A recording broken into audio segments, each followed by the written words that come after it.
Hello po. Hello, Tay. Magandang hapon. Hapon na ba? Oo, hapon na. Hello, Nay. Kumusta po kayo, Nay? Tay, kayo po. Kayo asawa. Upo ka, sir.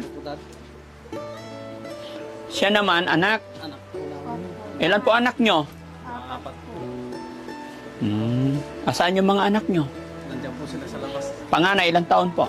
Ito po, 16. Ikaw panganay. Okay. Ano nangyari kay nanay? Spinal po dati. Spinal. Okay. Fracture. Ah? Compressed fracture. Ano ibig sabihin nun? Nag-compress daw po yung... Lumiliit. Opo. Umiiksi. Parang umiksi po yung isang buto niya po sa spinal. So, mula noon, hindi na makatayo. Okay. Matagal na po yan? Bali, magdadalawang taon na po. Magdadalawang taon na. Okay. Nay, kumusta ka po? Anong pangalan niyo po, Nay? Evangeline Barseno po. Ilang taon na po kayo? 40 years old. 40 na po kayo. Bata pa. Namayat na po kayo. Opo. Kahiga na lang po dati pa.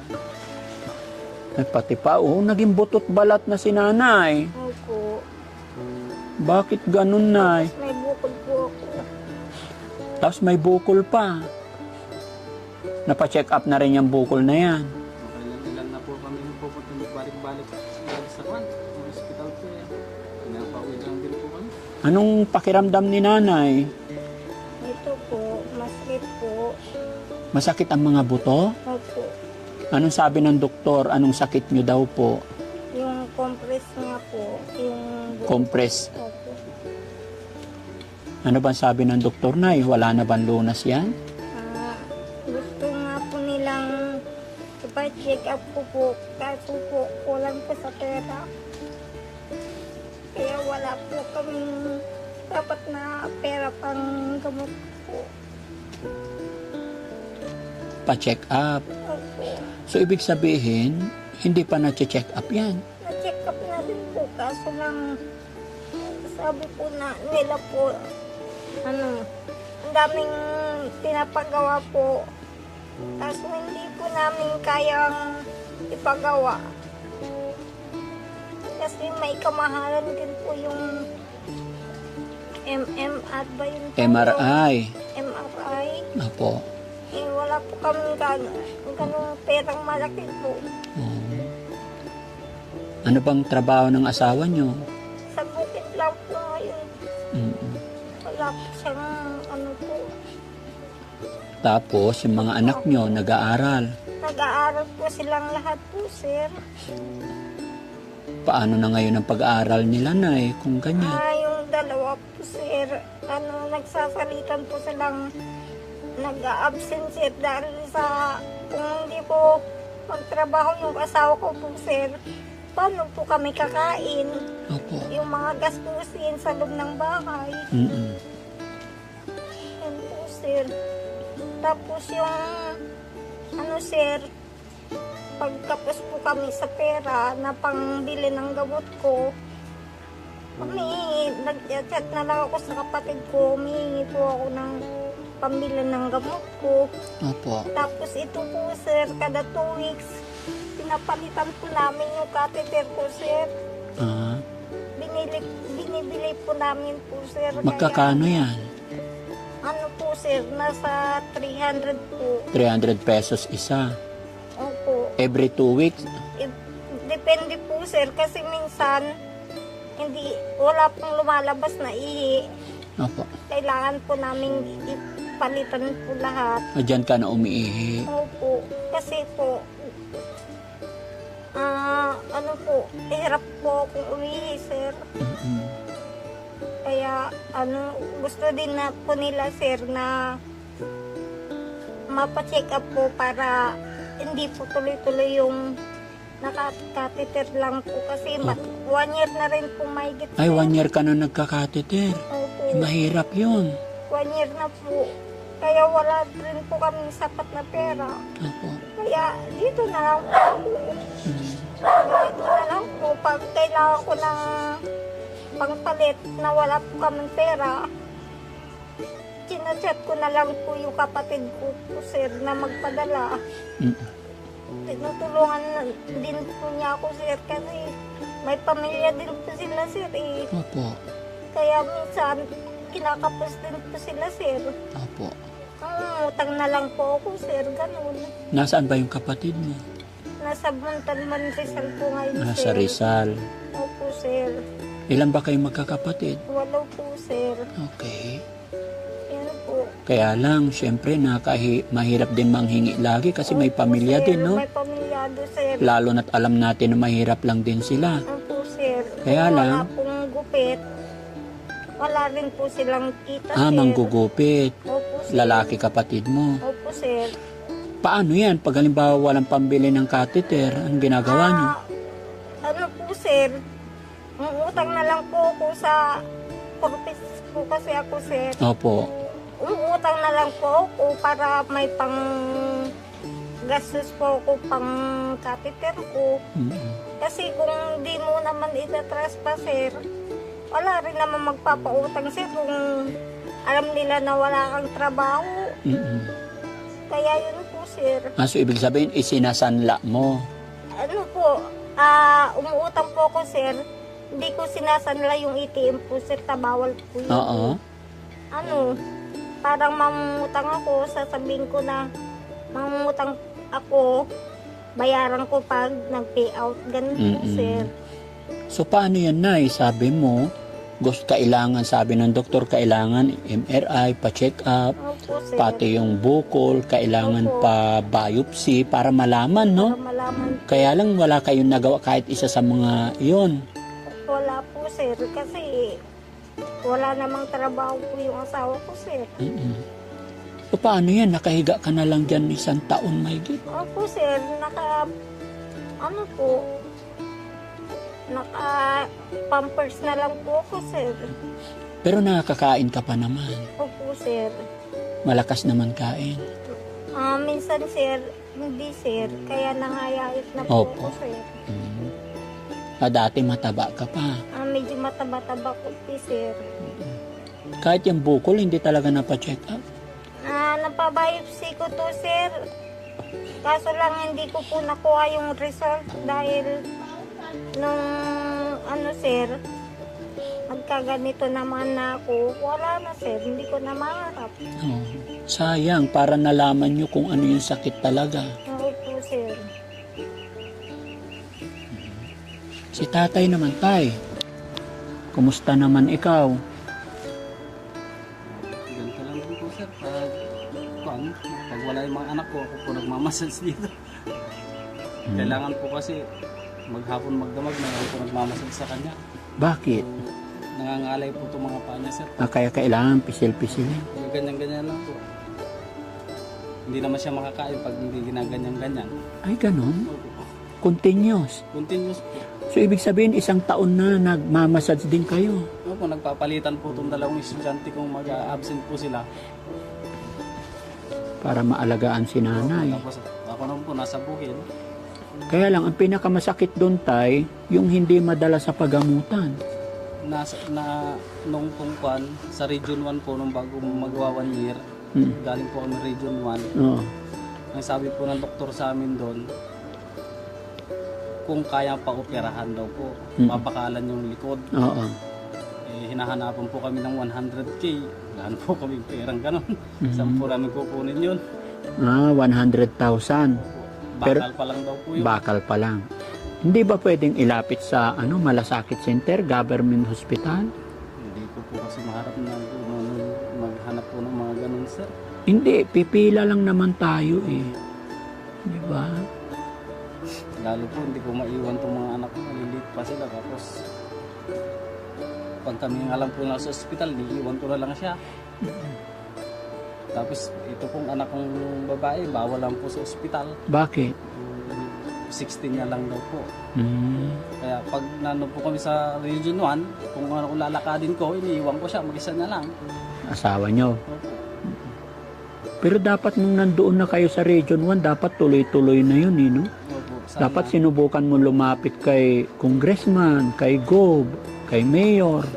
Kung sinabi ko na gano'n, wala kaming kapera-pera, sabi po ng doktor, kung gano'n, uwi na lang kayo, sabi ko. Sa bahay na lang si Mrs. Baka mas lalong lumala pa yung sakit niya dito sa ospital, sabi na po sa amin. Ngayon po, inuwi ko na hanggang ngayon. Yan po ang problema ko po ngayon, hanggang likod niya na nagsusugat na.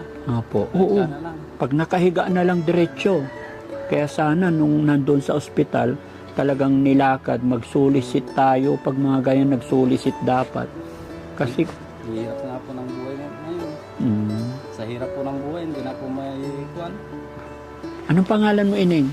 Daniela po. Daniela, 16 ka na. Opo. So, araw-araw ganyan ginagawa mo. Opo. Hindi ka napapagod? Napapagod rin po. Napap- Pero kinakaya po. Bakit? Para po kay mama. Para kay mama. Pero sana gawan nyo ng paraan kasi yung programa ng ating gobyerno, mga ganyan, pag nilakad, may mga papel, aprobahan naman. Kasi pag ganito, Hindi ko rin po kasi alam yung lakad-lakad niya. hindi, magtanong-tanong ka lang, huwag kang mahiya. No? Pasensya ka na, tuturuan ko lang kayo. Opo. Sa Malasakit Center, una, kukuha ka ng referral sa barangay captain natin. Step by step. Tapos doon ka magtatanong saan ako pupunta. Ganun lang. Magtatanong ka kung kanino ka lalapit. Tuturuan ka nila. Basta maging masigasig lang tayo magsikap. Kasi yun sinabi ng doktor, kailangan 100,000. Yung 100,000, pag mapursigido ka talagang lalapit sa ating mga gobyerno, kaya yan. Kaya lang, sinabi ng doktor na inuwi nyo, kawawa naman si nanay, diretsahin kita, inuwi natin si nanay, parang hinihintay na lang natin na mamatay yung pasyente natin, di ba? Sorry na ya, sorry sa word. Wala naman po. Gawa naman po. Naintindihan kita kuya, gaya ng sinabi ko, huwag kang magalit sa akin. Nag-a-advise lang ako na pwede natin gawin, no? Magtulong kayo. Kahit sabihin nilang bawal, bawal magbantay, kung i-explain mo talagang maigi, ay hinahabol natin yung buhay ng asawa ko. Sinong magbabantay? Kaming dalawa lang makakabantay. Maintindihan nila yun. Di ba? May mga explanation, di ba, Nay? Mas mahirap pag nakikita natin yung pasyente natin na mahal natin, syempre pamilya natin, pero kung wala tayong magawa, no? Kahirapan nga po talaga ng buhay, sir. Yes po, yun ang problema mga kababayan. Pasensya na kayo, hindi ko rin po sila sinisisi. Dahil alam naman natin mga kababayan na sa gobyerno talaga natin pahirapan humingi ng tulong. Dahil nga dapat pag may sa mga ganitong sitwasyon, dapat matik talaga. Alam naman kan nakita ng government natin na walang kakayahan, dapat talaga matik. Shoulder na. Kasi kung sa pondo, meron naman di ba? Pero minsan kasi, sa pamilya din, kailangan talaga masigasig ka maglakad, no? Sige, Nay, ha? Salamat at nakilala ko kayo. Huwag lang tayo mawala ng pag-asa. Ano't ano man sinasabi ng mga doktor lang yan mga yan. Secondary lang yan. Ang totoo dyan, yung paniniwala at kapit natin kay God. Ha? Huwag tayo mawala ng pag-asa. Hayaan mo, Nay, i-upload ko tong videos na ito. Maraming makakapanood. Baka may panawagan ka sa ating mga kababayan. Baka may makatulong sa'yo, Nay. Sige po.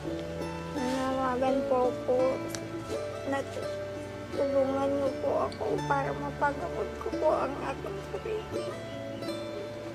Kasi po, matagal na po ako nakahiga. Hirap na po akong nakahiga lagi.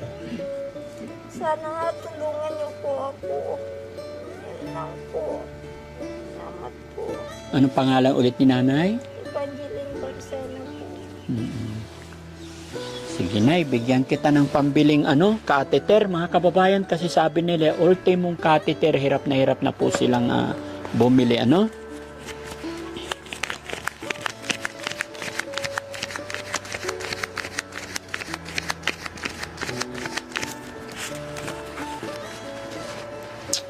Nay, sana makatulong to. Sana magamit nyo sa kung ano yung pangunahing pangailangan, ha? Tay, ikaw po ang asawa, gumawa ka ng paraan, ha? Huwag mong pababayaan, huwag nating hintayin mamatay na lang yung pasyente natin. Sorry po, real talk lang po ako. Minsan kasi, sa kahinaan, kakulangan talaga mga kababayan. Kaya pagpaumanhin nyo rin po ako mga kababayan. Gusto ko pong makatulong po, hindi lang sa kung ano yun na ibibigay ko. Gusto ko rin magbigay ng payo na naayon sa aking experience. Mga ganitong bagay pinagdaanan na rin po ni Daddy Frank. Tay, bilangin natin. May dala ako 10,000 para sa inyo. 1, 2, 3, 4, 5, 6, 7, 8, 9, 10,000. Maraming salamat po. Daddy Frankie, malaking tulong po ito para sa gamot ng misis ko. Maraming salamat po. Hanggang po sa mga kwan niya, kailangan niya. Diabetic po. Hanggang po sa kwanta, ang problema ko po kasi talaga na naman, yung pong gamot niya, yung gamot niya po sa sugat sa likod na naman. Wala kaming maibili na naman. Laban lang, bro. Maraming Ramdam salamat kita. po, Daddy Frankie. Laban lang. Kaya mo yan. Lalaki ikaw, ikaw ang tatay. Huwag mong ipakita sa mga anak mo, sa asawa mo, na panghihinaan ka. Kay God lang tayo may pag-ugnayan lagi, ano? Hindi bibigay ni God yan kung hindi mo kaya. Bilang ama, gaya ng sinabi ko, pakatatag ka. Maraming salamat po. Ikaw din, nak, ha? Pakabait ka, pakamamahalin mo yung nanay mo. Ano masasabi mo? Nakatanggap kayo ng blessing today? Salamat po, Daddy Frankie. Malaking tulong na po ito. Pambili po ng gamot, diaper, catheter po, Daddy Frankie. Maraming salamat po. Walang ano man. A-blessing. Opo. Blessing po yan from our God. Amen. No? Thank you po. Okay. Nay, ilang taon ka nang nakahiga dyan? Alam ko. Alam. Oh, ay, isang taon may git? Diba sa loob na isang taon, Nay, hindi mo naman siguro naramdaman na pinabayaan ka ng anak mo at asawa mo. Hindi naman po. Ano ang masasabi mo kay tatay na kahit ganyan nangyari sa'yo, hindi kanya pinabayaan? Maraming salamat. Kasi hindi niya ako pinabayaan. Lahat po ng pangailangan ko po. Pagkain, binibihisan po ko. Lahat po. Siya po ang gumagawa. Yung mga anak ko po, pag wala yung asawa ko, sila din po ang nag-aasikaso sa akin. Lalo na po pag wala yung asawa ko po.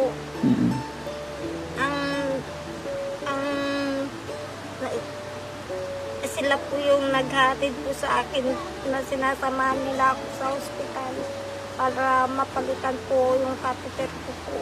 Sila po. Sige, Nay. Laban lang. No? Si tatay, tay, anong mensahe mo kay nanay? Ma, dapat tatagan mo pa para humaba-haba pa ang buhay mo para gagawin natin lahat para gumaling ka. Laban lang. Oo. Okay? So, ayan mga kababayan, mga kabarangay.